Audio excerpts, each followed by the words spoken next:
Hey guys, Ivan here, and in today's video we got a couple of really interesting bodybuilding updates. The first one is from Krizo, who is 7 weeks out of Pittsburgh Pro. And in this physique update we got a couple of others as well, but in this one I think it's pretty safe to say that Krizo is probably the guy with the best condition at this point of the prep out of all the guys who have been in the off-season before they started prepping for the Pittsburgh Pro, not counting, of course, Derek Lunsford or William Bonac or the others that have already competed at the Arnold Classic. As far as the guys who are prepping for Pittsburgh as their first show, Krizo is definitely the most conditioned. And when you are in this kind of condition, it's 7 weeks out, I mean, it's very easy to let's say, land the plane. When you don't have to worry about your condition, you can play with the food, you can add more food and maybe lower the cardio and just, ease into the show without really stressing out your body. I think this is definitely the best approach, and what him and his coach George Ferrer are doing seems to be working very well. Now, when you look at Krizo's updates, you will see that he is an absolute monster, right? Like, he is one of the freakiest guys out there today. Yeah, like, he's massive, he's tall and really big for his height, and he can bring conditioning really good, but on the stage he does have certain flaws, like from behind and from the side, he's definitely not nearly as impressive as he is from the front. He does have gaps, which he won't fix with basically different approach to dieting.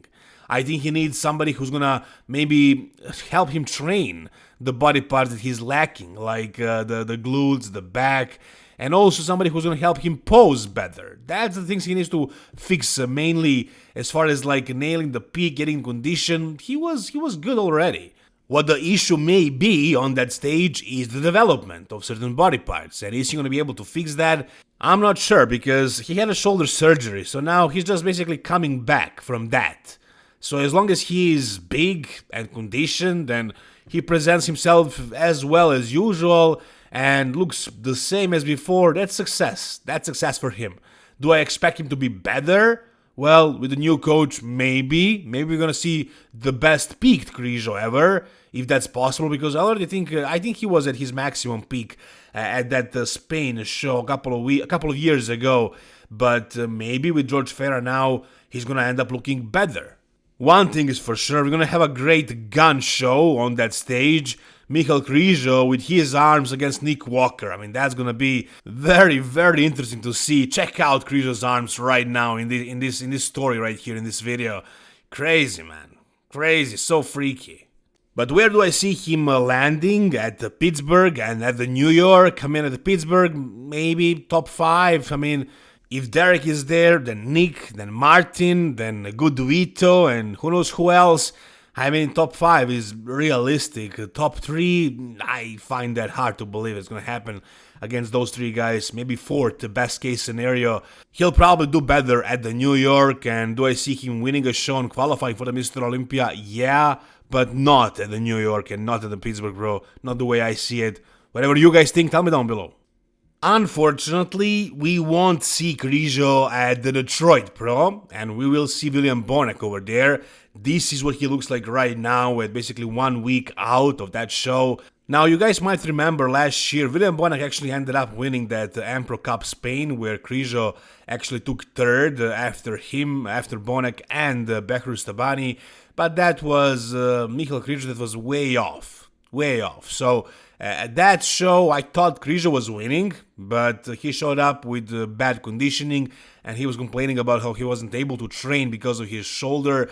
He had pain, and he ended up doing a surgery later. However, this time around, that he's recovered, that he's fresh, would he be able to beat Bonac if they actually competed at this show now? At Detroit Pro, yeah, I think Krizo would beat Bonac if he was 100% on, with fullness, with size and conditioning, but it won't be easy. I mean, Bonac is actually very good, and here you can also see Sas Heirati. When I made a video about him a couple of days ago, I couldn't find this photo from this show right here, where he actually placed 4th, so he's doing the Detroit as well. Some people have him winning it. Do I see that happening? I mean, I don't think it's likely, From the front, he looks phenomenal, but from the back, he has a big issue, and Bonac is still good from the back. Yeah, this time around, SAS has a new coach, and that's Krizo. Last year, he prepped alone, so there is that to factor in as well. I think it's going to be Bonac who wins the Detroit, not SAS Hirati, because even though Bonac is not what he used to be back when he was at his peak, he is still good enough to win these smaller shows. Right? I mean, he's still fifth at the Arnold Classic, like top 7 at the Mr. Olympia. I don't think I can see James Hollinshead challenging Bonac neither. I mean, he looks phenomenal in this shot, at least, and he usually does look really good in his Instagram shots, but when I watch the live stream, him being compared to Bonac and the other guys, like Kim Williams, like, who was it, Brandon Curry, the others like Sean Clarida, those guys have the bubbliness, the roundness, and James with his flattish shape and not the deepest details, he just can't hang with those guys, and I would say that he was a little bit off at the Arnold Classic, and if he fixes that, if he shows up a lot fuller and maybe more conditioned, he's gonna look better. But do I see him winning? No. Can I see him being in the top 2, maybe? Second place? Maybe, yeah. But I definitely have Bonac winning the show as of right now. What do you guys think? Alright, the next thing we got is about Jeff Seid, and what is new about him is that he is switching from man's physique to classic physique. But he's actually staying in the natural federation where he has been competing lately. So what do I think about that? How well will he do? Well, we got a physique update, what he looks like right now. Let's check it out. Alright, well, I have no idea what the competition is like in that natural federation. And I definitely can tell you one thing, he needs to learn how to pose as a classic competitor. He has 8 weeks to prep for this show. The posing here is just, it's not nowhere near good. It seems like he's trying out these bodybuilding poses for the first time in his life. That's what it looks like. I mean, he has a talent, I think, for posing. He can learn, but right now, nowhere near good. And he also needs to lift those trunks up a little bit higher, that's for sure. Again, I have no idea what that federation looks like. Is he going to be able to do something as a natural classic physique competitor? I mean, if these guys are really natural, then sure, I can see him doing pretty well. Is he natural right here? That's the other question. I would say, yeah, he looks natural. He definitely doesn't look like he's taking something. I'm not saying that everybody who looks like this is natural. There are guys who look much worse and they're taking stuff. But do I believe that his physique is obtainable naturally? For sure. And also, like, he doesn't have that hardness, that hard look that he used to have back in the day. And that's the other question. Is he truly a lifetime natty? And he's saying that he is. But I read some comments somewhere that people remember him writing his cycles on different forums back in the day. I don't know this for a fact. I haven't seen any of his cycles, but maybe I could find him if I searched for it. But he's saying that he's a lifetime natural. He does look like he is natural right now for somebody who is 30 years old and has been competing and training for like the past 15 years. Yeah, this is definitely attainable. And the other thing is, like I said, he doesn't have that hard, that full look that you only get from using gear. Like, you can definitely see it if somebody has it. He doesn't have it right here. Did he have it back in the day when he was competing in the IFBB? I mean, I don't know, guys. I would say he probably did use a little bit of something. I would say this is maybe some Benny and maybe some Clan, maybe a little bit of like Anavar, I don't know.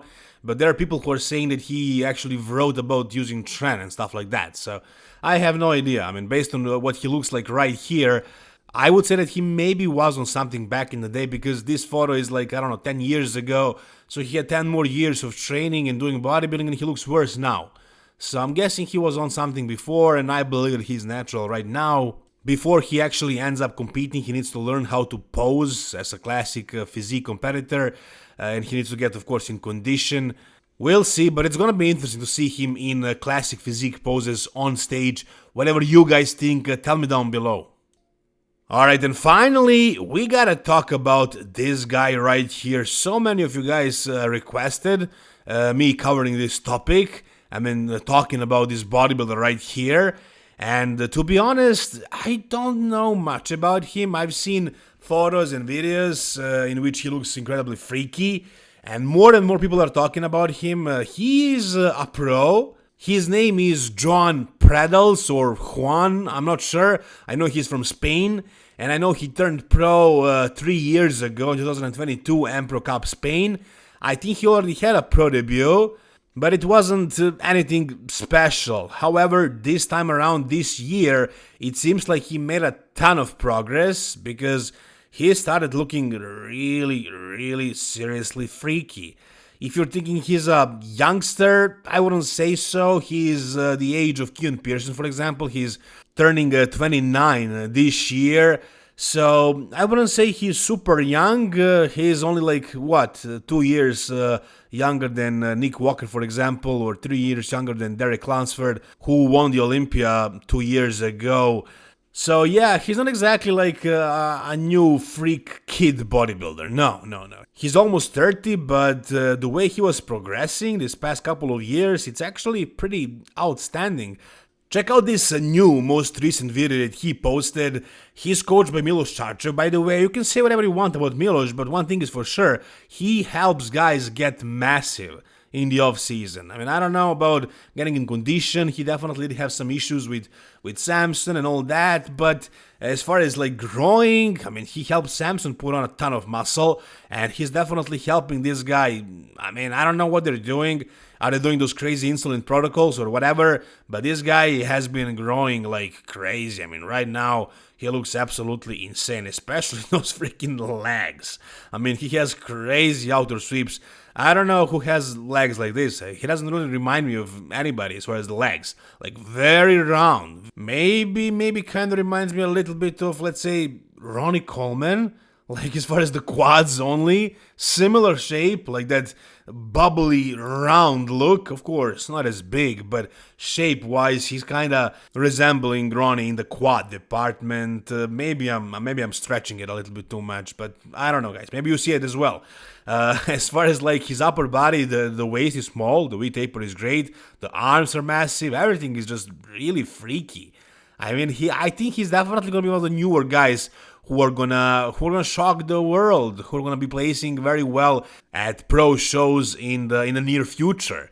But whatever you guys think about this guy or whatever part of this video, tell me down below in the comment section. If you guys enjoyed this video, give it a thumbs up. For more content like this, guys, stay tuned, subscribe to the channel. Thank you so much for watching. See you soon, all the best, and bye bye.